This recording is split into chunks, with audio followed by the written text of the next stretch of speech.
Is India the world's next startup nation? Well, the answer would be an overwhelming yes if you look at the number of startups, their incredible successes. Some say you must look at the failures as well because important lessons are being learned every day. And of course, for me personally, the plethora of great ideas that the startup space is now throwing up. Well, this is a new India hoping to get itself firmly on the world map. That's what we're looking at today, all that it takes to be a part of a startup and how the startup is going to change the India story. A special panel now with me, Albinder Dhinsa, co-founder Grofers. You've been sort of hearing of ads of Grofers everywhere. You really couldn't have missed them, especially in the last couple of weeks. So there's really a concerted campaign out there. Ashish Chaudhary, co-founder and vice president, Sports 365. Shivani Podar, co-founder FabAlley.com, and also Ishan Gupta, co-founder and CEO Educart. Thanks all so much for taking our time to speak to us. Ishan, first to you. Recent round of funding, you've been in the news. There's great funding coming your way. You've just said, you know, as we were speaking before the show, that there's little chance to soak it in. You're already thinking about the road ahead. Is it always going to be like this? I mean, are you ready for the road always sort of going to be full of, you barely have time to celebrate one success, you're already looking at your next challenges and, you know, where you want to head from here? No, I think great question. I think funding is not a success. It's just it's a point on the journey. I think for us, we are in a category that we are creating right now. So getting more and more students online and helping them to figure out the right course for themselves. I think that's a category that is under creation. So yes, I think for the next couple of years, a lot of hard work has to be put in to get more course providers on our platform to help them get access and get students access to more courses. So I think it's going to be like this for some time. It's going to be like this for some time. Albinder, how about you? You've sort of worked with Zomato, that's been your past. You're now with Grofers. Connected to food, but of course entirely different at what they do. What do you believe is sort of the one biggest challenge and one biggest success that people like you face? Especially sort of given the India ecosystem, right? Like the infrastructure that you need to build successful companies, big companies, it just doesn't exist yet, right? So if you compare us to where a lot of more developed countries, even China is, I think we are sort of still very early in where the companies and entrepreneurs actually have a lot of the support that they need to build good companies. So I think what you spend a lot of your time doing as a founder is actually overcoming a lot of these infrastructure challenges, a lot of the vested interests that are already in the market. Disruption doesn't come easily to India, and I think it'll be a while before it does. Right, but that has to be a part of the deal, right? Disruption has to come easily. Yeah, it has to. Get used to sort of creating, destroying, moving on. I don't know, creating. There's so much churn, but you don't feel there's enough churn already. I don't think there's enough churn. I think that it needs to be much higher. I think and a lot of entrepreneurs need to take a lot more risks early on, right? I think there's a very healthy number of young people who are now actually coming out of college and starting companies. I think that number needs to be 100x of what it currently is for it to be significant. Right. That's also one reason because as I think as a society, we're not risk takers. We're not sort of, you know, it takes time to take risks. Most families are still saying, why don't you just try, you know, what say Ishan's offering, like just try your education, try a conventional thing. So people are still, I mean, we're not really a society that likes to take risks, Ashutosh, but do you think that's changing? I personally think it's changing. The lead indicator here is you see a lot more young entrepreneurs coming in now. So, for example, someone like us, we studied, we were told that you study hard, you go to big companies, you make money. It took us 8 years to figure out that, you know, this is not my life's calling. And then suddenly after 8 years, you figure out that, okay, let's follow your passion. Today, at least the lead marker which I was talking about, people actually figure that out at the age of 23, 24, right? And that to me is the biggest change which I witnessed today. The second thing is, you know, the kind of people that are today available to work in startup is also increasing. I mean, kids out of colleges now are really willing to work in a startup, and they actually see it as a fashion that, you know, I work with a startup, right? Really? So it's getting in vogue. So exactly. That's always a good thing, isn't it, Ishan? I mean, in your experience, if it's sort of now the cool thing to do, say. No, I can draw contrast to 2004. I was in college in third year and I started my first company. And that time, like, I had to move not only my university, but also it was tough to get people to sort of work with us. Today, we are seeing top-notch talent within India and guys who have been outside to come back and want to be part of this ecosystem. I think the other thing that has changed significantly is the availability of very, very early stage capital. So I think just having that, you can then, you know, afford to give the market salaries to good talent. And I think that's also important, right? Not everybody will get the same benefits out of working in a young company. So you do have to compensate your team in the right manner. And I think that availability of capital definitely helps in Shivani, bringing has that talent. been your experience as well? Because lots of people sort of say a couple of things, you know, A, that I'm not sure if I can take the risk, B, if I am, but where will I end up in this road? Because there's no certainty. In any case, there's no certainty in anything about life, but perhaps the certainty even less. Absolutely. No, I think I do feel that it's much easier now. And I think it's because Ishant just mentioned because of two things. One, it's easier to take risks because there's a lot of support in terms of money, in terms of angel investing, in terms of family support. I mean, 10 years back, you know, you tell your family, I'm going to quit my job and I'm going to, you know, start up, they'll be like, you're losing your mind. And, you know, something seriously wrong. So I think that way it's changed a lot. People, I mean, we actually get calls from the top institutes, the top B schools every day saying that, you know, why don't you come for recruitment?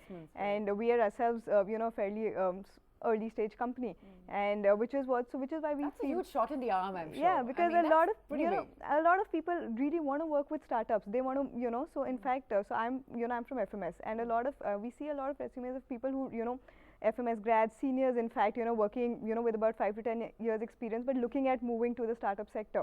So I think that's something which is very interesting. So once you get the right people and the right capital, I think it's something. It's a company that can, you know, one can build. Right. So, yeah. You know, on a previous show that we'd done, there were a group of students who said that the problem with, I mean, and this was their opinion, Albinder, I'd like you to start answering this.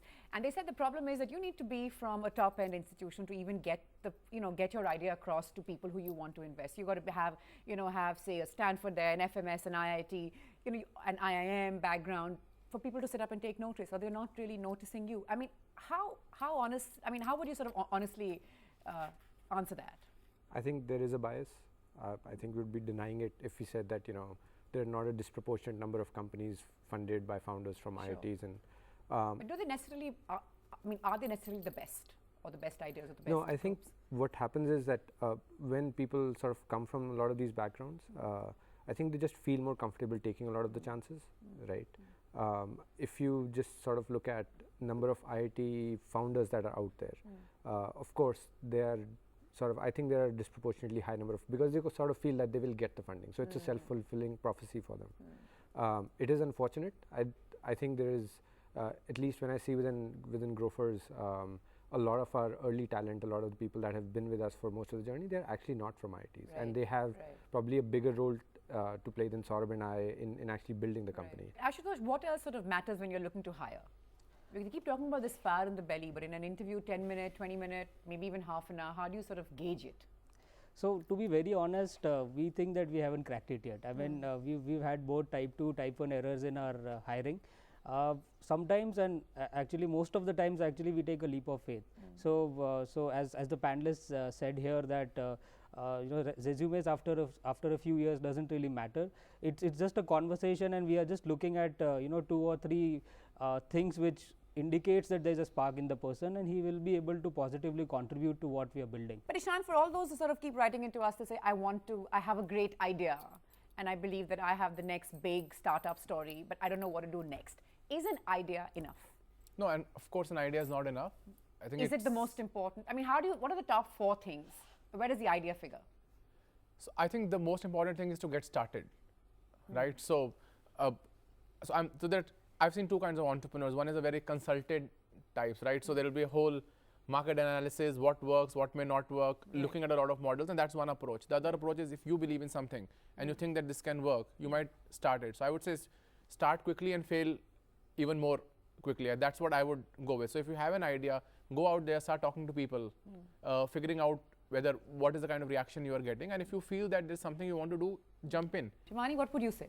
So I think to me the idea is probably one of the most important things, because you know, creating another you know, another brand or another company which already exists, which is already offering a similar service, to me does not, unless there is unless there's a difference in terms of what you're doing and it's a differentiated offering in whichever way it is, whether it's service, product, however it is. To me, you know, you'll just be another company. So which is why I feel like having a great idea at the beginning of it, and being flexible that if that idea doesn't work, one may want to change it, or one may evolve depending on how the market is and how you know, you perceive how the market responds to the idea. So I think, but having that one idea and saying that this is what I want to do, and something that you truly believe in is probably one of the that's a starting step. That's So the ultimately, would most it be fair to important say step. that you sort of need a plan A, B, C, or does one not have to think so far? Put your heart and soul in plan A, or be ready for plan B. How does it play out? Like, for instance, for you, when you made this wish to set up your company, sort of did you have? Does one even think of failure at that stage? I actually agree with Ishan that you sort of just have to take that leap and figure it out on the way down, that what's actually happening. I think execution matters a lot, right? Which is where sort of a lot of the biases and what is the people's background and sort That's of where what it kind of comes in, yeah. dedication they have to actually executing something. I think your idea should be original. It should be something that's disruptive. But that's not enough to make it successful, right? The only thing that will matter at the end of the day is how well are you able to execute. And execution can be, are you able to hire good people? Are you able to actually build a good product? Are you able to understand what your consumer actually wants?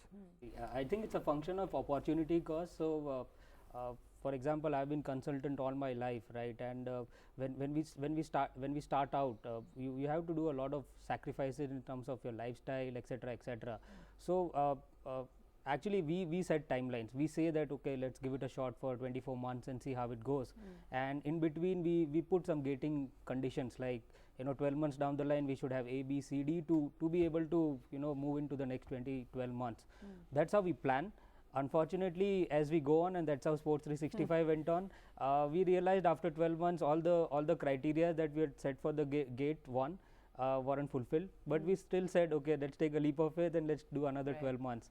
So we just kept adding 12 months to it, but at least ideally we would like to plan like that. Right. But that hasn't happened in our case. Is it possible to plan like that, Ishan? I mean, can you sort of really plan the next X number of months for, I mean, even after this round, if you're already worrying about what next, I mean, how much can you really plan? And I want to replace the word, it's about momentum, right?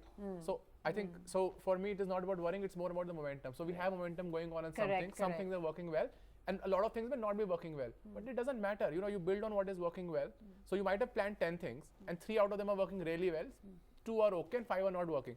So you then focus on those 5 things, and then you start building more momentum on that. And I completely agree. So therefore your plan is going to change, your pitch deck is going to change, your pitch is going to change, and that's fine. I think it all comes down to the team, right? Right, we take it from there. I have to slip into a quick break now. There's lots more coming up, including a couple of questions that some people who are calling themselves wannabe entrepreneurs have. I'm going to put that to the panel. Back right after this.